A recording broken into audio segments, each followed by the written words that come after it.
Bienvenue au Muséum Arlatin.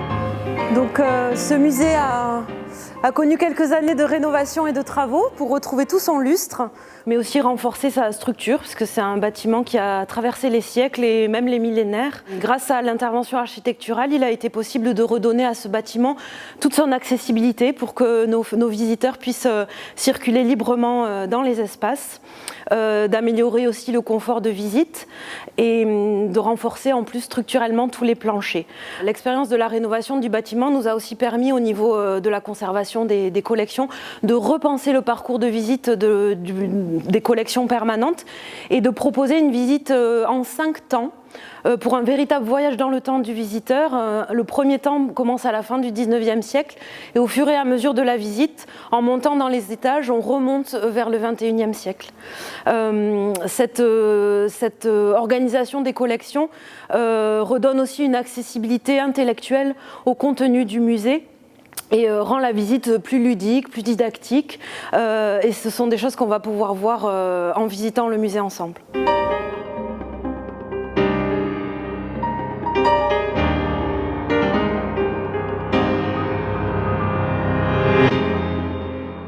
Donc, comme je vous l'ai expliqué, nous voici dans le temps 1 du musée, aux origines du Muséum Arlatin.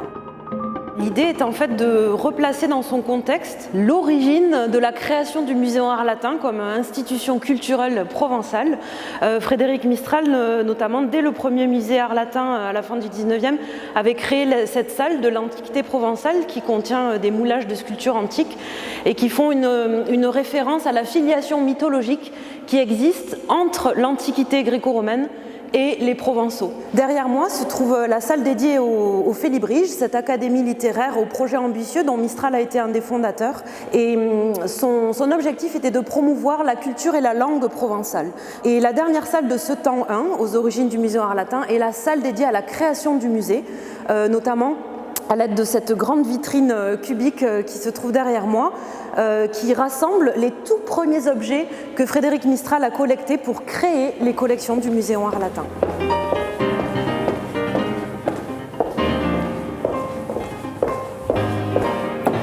En pénétrant dans ce couloir, le visiteur accède au temps 2, le musée des années 1900, la Provence selon Frédéric Mistral. Et la première salle qu'il voit est le diorama de la visite à la couchée. À l'époque de Mistral, c'était une technique de pointe en muséographie inspirée des expositions universelles. Donc, dans cette scène, il y a 7 personnages qui nous ont posé beaucoup de questions en termes de restauration. Dès que l'on a pu restaurer les mannequins, leurs vêtements, on l'a fait. Et parfois, le temps, les dégradations étaient telles qu'il a fallu trouver d'autres moyens pour donner de l'éclat au personnage. Ça n'avait pas de sens de restaurer, de réparer. Restaurer un objet, une soie, des couleurs complètement fanées sur un personnage, on allait perdre de l'éclat. C'était pas le propos, c'était pas le but de Mistral de nous montrer de vilaines choses. Donc il a fallu redonner de l'éclat au costume. Et à chaque fois qu'on a pu conserver l'original, on l'a fait. Et quand, pour 20% des cas, on n'a pas pu le faire, on a fait un vrai travail intellectuel et artistique de recréation de costumes et on le signale aux visiteurs parce qu'il n'est pas question de mentir sur la part d'authenticité, d'originaux et de recréation. C'est la déontologie d'un conservateur de musée, de dire dans cette vitrine, vous voyez un objet d'origine ou vous voyez une copie.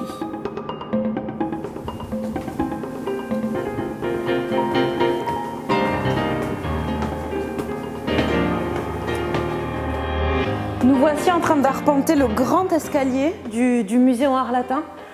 Cet escalier qui a été créé par l'architecte de la rénovation, Michel Bertreux. Il permet de desservir tous les temps de l'exposition permanente, du sous-sol jusqu'au 2e étage. Pour décorer cet escalier qui est en soi un défi technique, l'architecte a fait appel à Christian Lacroix, qui a décoré les murs nord et sud du grand escalier. Il a créé des totems très verticaux, très élancés, avec des images des collections du Muséum Arlatin, les images les plus emblématiques. Alors nous sommes toujours dans le temps 2, dans la galerie Castellane, qui a très peu changé par rapport à l'ancien musée, qui a juste pris un coup de jeune. Ici sont représentés les monuments, les hommes illustres, qui représentent la Provence idéale de Frédéric Mistral, voilà, avant de rentrer dans la salle qui lui est consacrée. Ici, nous avons voulu consacrer cette salle à l'homme, à son œuvre. Voilà, nous avons réutilisé sa bibliothèque qu'il avait fait construire pour le premier musée, mais qui n'était pas accessible au public. Et nous avons voulu présenter tous les objets qui symbolisent son œuvre, qui racontent son enfance, son histoire. Des cartels multimédia avec du son, des images, rendre accessible, augmente cette accessibilité au public. Et voilà, et le multimédia approfondit tout ce qu'on a voulu dire, ses connaissances, et voilà. Et puis c'est un coup de jeune, un coup de peinture, des éclairages, voilà. Après, moi personnellement, je trouve que l'âme est restée la même, un peu plus peps.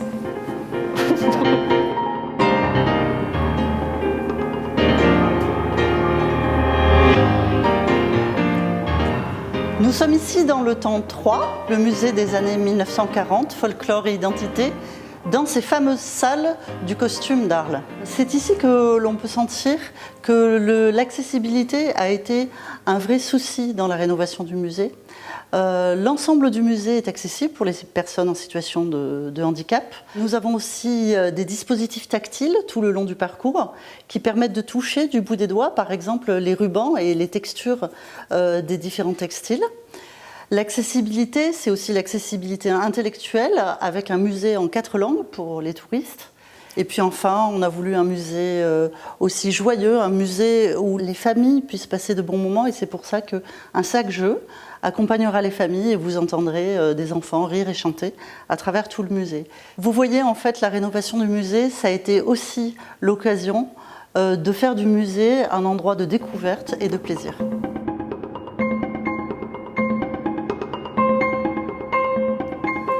Nous voici dans la chapelle jésuite, qui était associée au collège de garçons, mais qui désormais fait partie intégrante du Muséum Art Latin pour proposer une programmation culturelle riche et renouvelée, notamment pour les expositions temporaires, des concerts, des spectacles.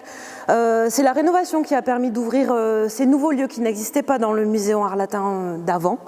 Et ici, on va pouvoir ouvrir le champ des possibles, aller vers de nouveaux publics, proposer quelque chose de plus dynamique aussi en termes de programmation vivante.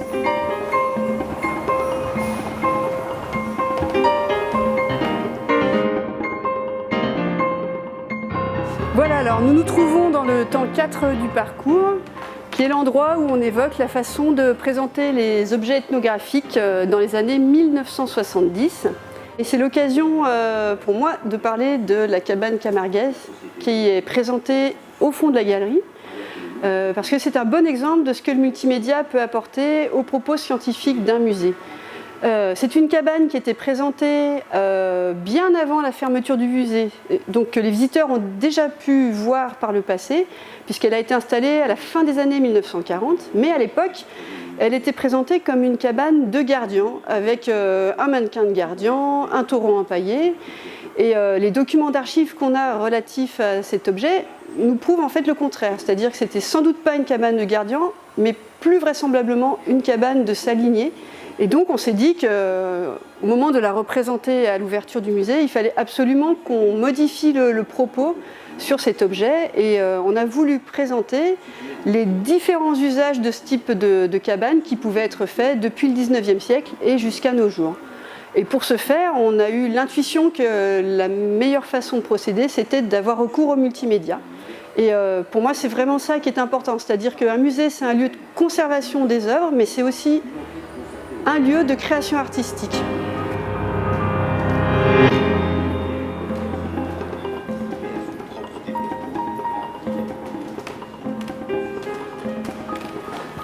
Alors ici, on est dans le temps 5, le musée d'aujourd'hui, la Provence contemporaine. On a choisi de mettre en valeur à la fin du parcours les enquêtes de terrain que mène le Musée en art latin depuis une quinzaine d'années. Enquêtes de terrain qui se concentrent soit sur des fondamentaux du musée, le costume, l'élevage de taureaux, ou qui au contraire vont explorer des pistes qui ne l'étaient pas du tout, le travail sur les communautés du territoire ou sur le monde ouvrier. Ces enquêtes emploient les méthodes de l'ethnologie. On récolte des objets, on utilise des caméras, des enregistreurs pour amasser du patrimoine culturel immatériel. Et ce sont, lors de ces enquêtes, les habitants, les acteurs du territoire qui nous font des dons ou qui nous fournissent des objets qui rentreront en collection. Est-ce que les gens voudront continuer à donner des objets ? Ça dépend des thématiques, ça dépend de leur rapport affectif à ces objets. Parfois, les faire rentrer au musée, c'est aussi le meilleur moyen de les conserver, le plus longtemps possible en tout cas, on va dire.